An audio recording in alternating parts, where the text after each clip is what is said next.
Next on the racetrack will be a gentleman who is a familiar name here at this racetrack. Fact is, he's a former champion. The 1812 Paint and Auto Body, number 81, from Granby, Massachusetts. It is Nathan Wenzel. He made his NASCAR Whelen Modified Tour debut here last year in car number 81, the Tour car. Sits his way off of turn number 2.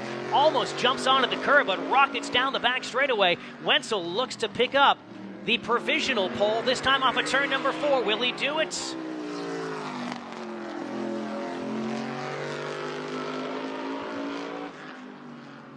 Comes back off turn number 4. White flag is out.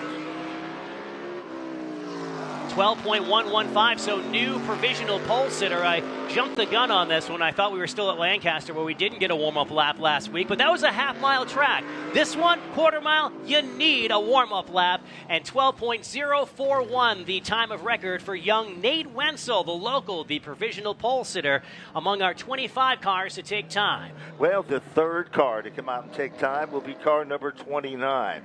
This, of course, is the number 29 machine, driven by Mike Marshall out of Hudson, New Hampshire. The MLM diagnostics machine.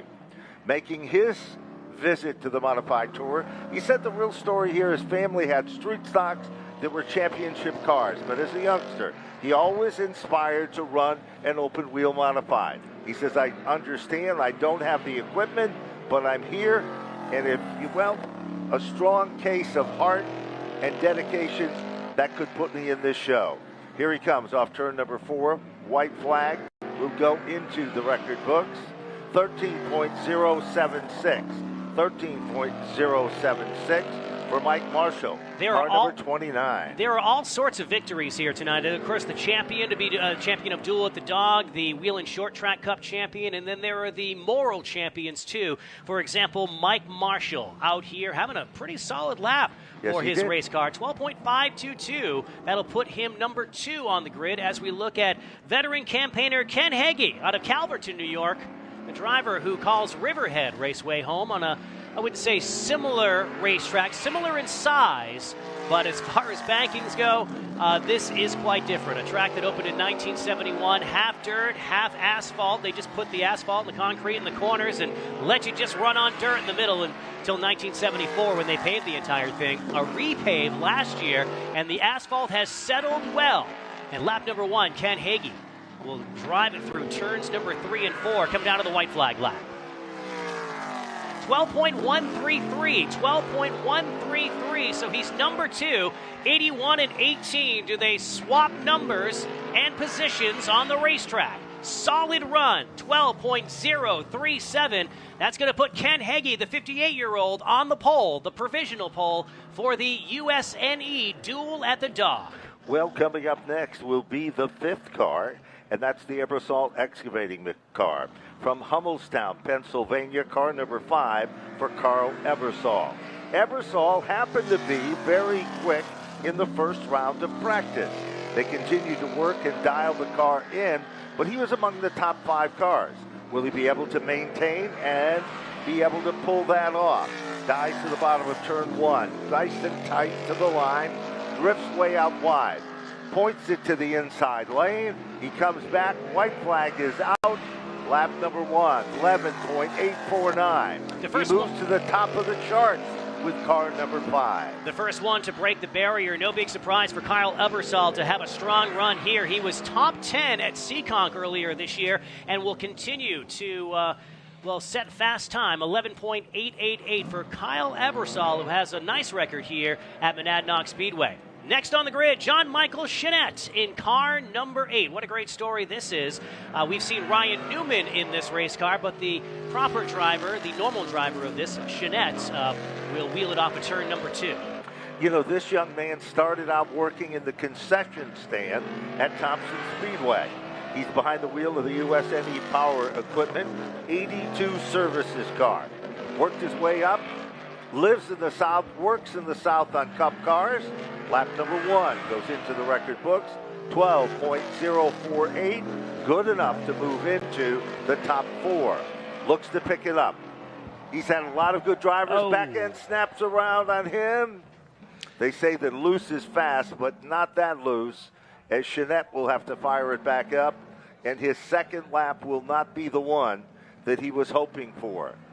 So, John Michael Chanette heads back to the paddock area his second time, 24.797. And Ben, in this race, we look for the redraw after qualifying. So just because you set fast time doesn't mean you're going to lead the field. Absolutely. Here comes the next competitor. This gentleman has been turning some heads. Another USNE Lumax sponsored car from Preston, Connecticut, Max Zackham. Zackham's independent runner, had a lot of success in the Modified Race Series, dabbles a bit at Stafford running an SK Modified, and also competes in the Tri-Track program.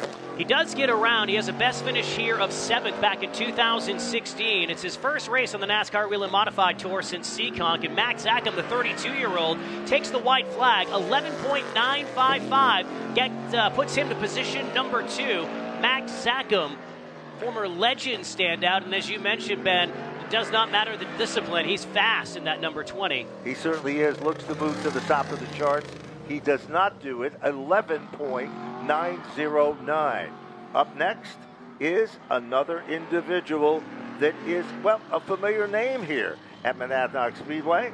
And that, of course, the Quality Fleet Powell Stone and Gravel car from Westminster, Massachusetts, Sammy Ramo. This could be a dark horse here tonight. Sammy Ramo needs a good qualifying run because nobody has won this race or won at this racetrack from deeper than 10th starting position. So Ramo didn't have a strong second practice. Trying to move up there. He has a best finish of 3rd. That happened twice, and he lays down a good first lap. Good enough for the second spot, 11.899. Takes it in deep, guards the inside lane, drifts out, comes back to the stripe, 11.808. Good enough to move in to position number 1. Sammy Ramo, again, could be a dark horse here tonight. In his 40th career NASCAR Whelen Modified Tour start, sits provisional pole as we welcome one of the Rookie of the Year candidates to the raceway. The bright green number 59, this is teenager Tyler Berry. Tyler Berry, 3rd generation from the famous Berry family. Art Berry, his grandfather, legendary car owner and car builder and fabricator. His dad, Kenny Berry, has also competed with a tremendous amount of success in his younger days. Handed the torch over to Tyler. First lap for Tyler Berry, 11.912. It's a solid run for him, and he's still finding his footing here on the NASCAR Whelen Modified Tour. A former SK Light champion over at Stafford Speedway. Checkered flag out, and he picks it up a bunch. 11.883. 11.883 will put the number 59 position number 3 in qualifying time. As the cars continue to pick up the pace, here's a guy who is running for a lot of big money. Not just for the Whelen Modified Tour victory here today, which is big money on the line, but for another program that we'll talk about in just a moment. The Elite Towing Bar Harbor Bank and Trust Machine from Northampton, Pennsylvania, multi-time winner at this racetrack, Matt Hirschman, car number 60. Now tell the story of what he's running for. So Matt is the leader in the NASCAR Whelen Short Track Cup. And if he sweeps all 3 races, he's the only driver that can get the $5,000 bonus. He's 1/3 of the way there. The other 2 races right here this afternoon and tomorrow. He moves to position number 1, 11.783. Second lap is not as quick, 11.828. But the story is Matt Hirschman moves into the number 1 position. Now approaching the halfway in this event as we're coming up on our 12th competitor. This kid is taking the Modified Tour by a storm. The Newtown Pools Wanted Construction Machine. From Newtown, Connecticut, car 21, Stephen Copsic. 7 different winners in 7 different races. A lot of eyes are on car number 21 tonight to break through, to be the 8th driver to break the record to start a season. Off turn number 4, white flag is out. 11.882, good enough for 4th fastest. He might have used that as a throwaway lap, Andy. Now let's see what he can do on the second time. This is the one that counts the most, 11.846. moves him into the top 3. So far, he is the highest rookie in position number 3, setting up on the board now. Stephen Copsic will make his way to the pit area inside, hope to be inside the top 10 for the point standings, or excuse me, the qualifying. Who knows what the redraw is going to be? It could either be 4, it could be 6, could be 8, it could be 10. But we're not going to find out until after they qualify, after we introduce the field for the USNE Duel at the Dog 200 here at Monadnock. Jacqueline Drake will be all part of the pre-draw, and of course, in addition to the spin of the wheel. Tyler Ripkema is on the Speedway now. Another USNE Northeast Drilling Company J&R Precast car. This is the famed Bowler number 3 car. This is a car that a lot of legendary drivers have drove. 11.905. That puts Tyler Ripkema just out of the top 5 and 6. Loose race car. Comes off the turn, 11.917. He is giving it his all, and that team with that car won a race here last year with Jake Johnson, the Granite State Derby 150. So Tyler Ripkema, after a solid run at Lancaster just 1 week ago, has a strong qualifying run. Welcome back to car number 36. This is Dave Sapienza. Dave Sapienza had a quick car in practice at time today. He is now under the gun. Sapienza's machine. The Eastport Foods car comes off the turn. White flag is out. 11.826. Good enough for third fastest. Sapienza only runs a limited schedule. Will today be the team? He turns it all around. Boy, they're going for it in time trials. They are. 11.886. Dave Sapienza, of course, in the hunt in the third fastest category there. Up next, a gentleman that also has shown a lot of muscle, hasn't had a lot of luck, the Eastern Propane and Oil, the Bass Plating Company car from Waterbury, Connecticut, Joey Cipriano III. Joey Cipriano came up from racing in the SK Light Division, won a title there, took some time off, competed in several series, but he said, my heart is in the Whelen Modified Tour. Let's see what he can do. Looking to move the fast time setter, Matt Hirschman, from atop the board. White flag is out. 11.796. Cipriano is quick down the back straightaway, and this is the money lap. And to, well, have the money lap, he needs to beat big money. Off of turn number 4, checkered flag out. Does he do it? 11.706. New pole sitter, provisional pole sitter, the number 15 of Joey Cipriano III out of Waterbury, Connecticut. Next, coming out into the racetrack, a gentleman that literally owns the smart circuit. He competes in Southern Modified Racing, driving the Baldwin Automotive Machine from Mooresville, North Carolina. He is a rookie, driving car number 7. You wouldn't know it by his performance. It is Luke Baldwin. Baldwin, the 19-year-old, first time racing here at Monadnock Speedway. He's been, of course, to watch with his legendary family, but wheeling it here, he says it doesn't really compare to any other racetrack that he's been on now. He is a North Carolina driver, and a lot of the southern tracks are flatter than these Northeast bull rings. Well, look at the board, because the kid that said he never drove here moved to the top of the charts in lap number 1. And that's why he's a Baldwin, and he improves on that. 11.662. Top of the board for Luke Baldwin.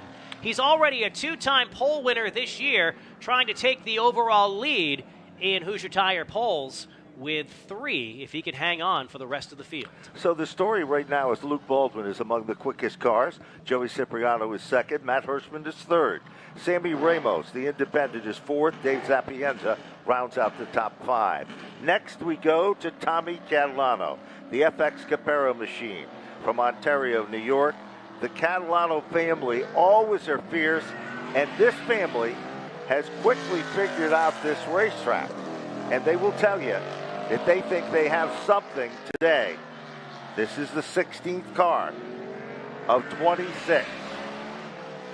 Tommy Catalano makes his way through turns number 1 and 2, coming off a strong run at his home track of Lancaster 1 week ago. 54 had some mishaps during practice, but still standing on his time. And his time in time trials looking good for lap number 1, 11.716 for Tommy Catalano, put him to third. Well, let's see if he can pick it up 2 more positions. 11.714. He'll stay in that third position. Tommy Catalano behind Joey Cipriano, setting in third. Matt Hirschman back and forth, and Sammy Ramo to round out the top 5. This guy. Here's the guy. He's the guy that has won more here, dominated more here, but will today be the day he moves to the top of the charts? The Phoenix Communication, number 51 from Holtzville, North New York.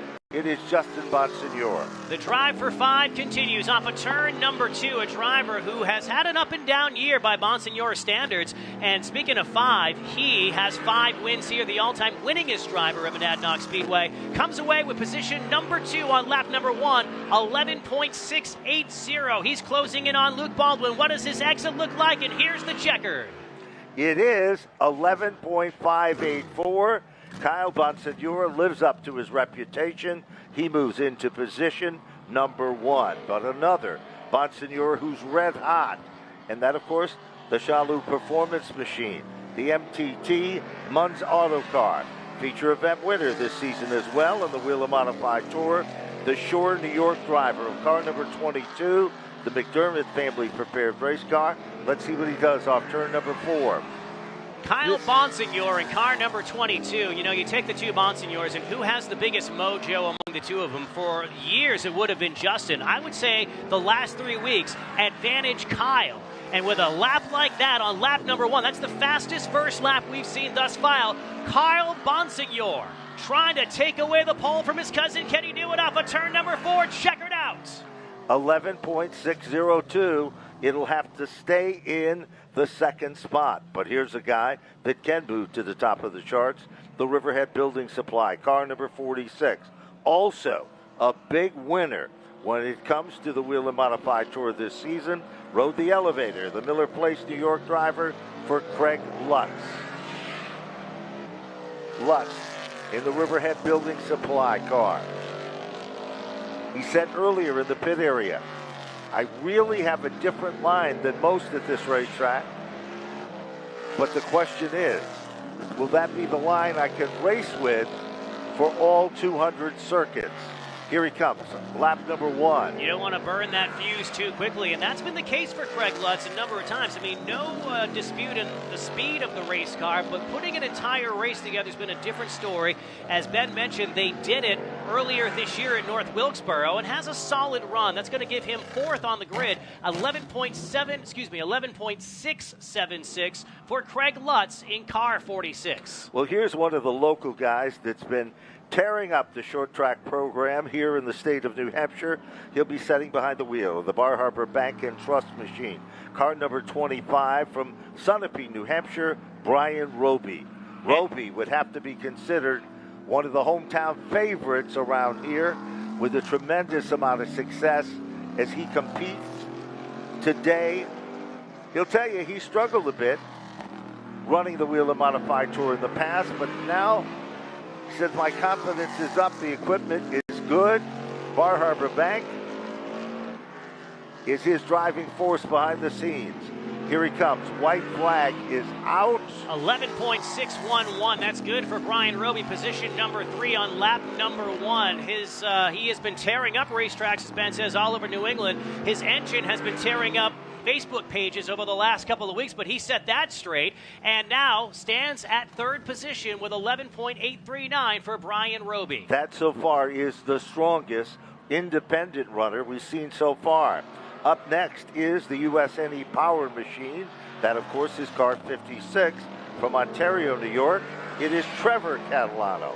Now, we know the story for Trevor, and, of course, we move now into the top 5 fastest cars in the house in the last round of practice. 1 year ago, a star was made. 18-year-old Trevor Catalano held off a charging Ron Silk to claim his first and only NASCAR Whelen Modified Tour win to date.